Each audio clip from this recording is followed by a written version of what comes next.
BELLEFONTEA basement camera inside the Beta Theta Pi house at Penn State previously had been described as not functioning, but a police detective testified Thursday that a member of the fraternity had deleted footage from the camera 2 days after Tim Piazza died. The revelation came out during questioning of State College Police Detective David Cicitano, who said he believed he knew the identity of the person who deleted the footage on February 6. All footage of the basement prior to February 6 then vanished, Cicitano said, before police could collect it. More relatives' outbursts and comments annoy prosecutor. Cicitano said one of the 18 fraternity members already facing charges in connection to the death of Piazza, 19, was the person who deleted the video. But the detective did not reveal the name in court. Prosecutors indicated the police would be filing additional charges. The deleted video from the basement could have captured drinking at a social event with members of a banned sorority, which followed an alcohol-chugging obstacle course upstairs for pledges seeking to join the fraternity on February 2. It's unclear whether the camera was in a position to capture Piazza's fall down the basement stairs and the aftermath, moments that have been highly debated during the criminal proceedings. Piazza also spent his final hours at the house in the basement before members of the house brought him upstairs about 10 a.m.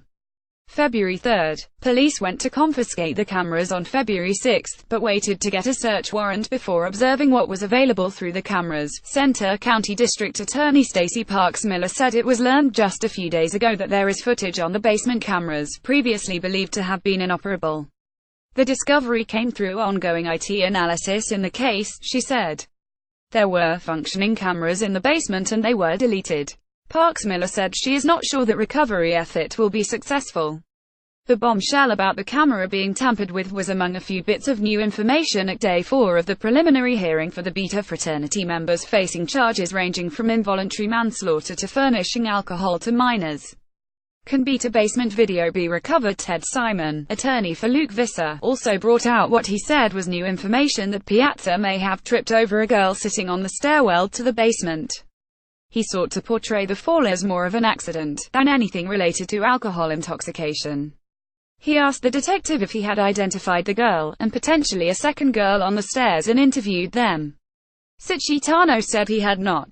Why not? Simon asked. They weren't wearing name badges, the detective said, adding that the girls should come forward and identify themselves to police. Center County District Attorney Stacey Parks Miller pushed back at Simon's assertion that Piazza's death was simply a tragic accident. Even if someone's presence on the stairs contributed to the fall, or if Piazza slipped on a wet floor, Parks Miller said Piazza's drunken state remained a direct cause of his death and the people who provided and plied him with alcohol were responsible. Simon was the only defense attorney to ask questions Thursday before the proceedings broke for lunch just before noon. Thursday's hearing represented the continuation of 3 days of prior hearings during which 6 defense attorneys tried to poke holes in the state's case. Clear themes have emerged, as most defendants have tried to paint as narrow a picture as possible of their client's interaction with Piazza, an engineering student from Lebanon. NJ Update. This article was updated to add comments from Parks Miller and to clarify the date that police obtained the video system to February 6. Staff writer Charles Thompson contributed to this report.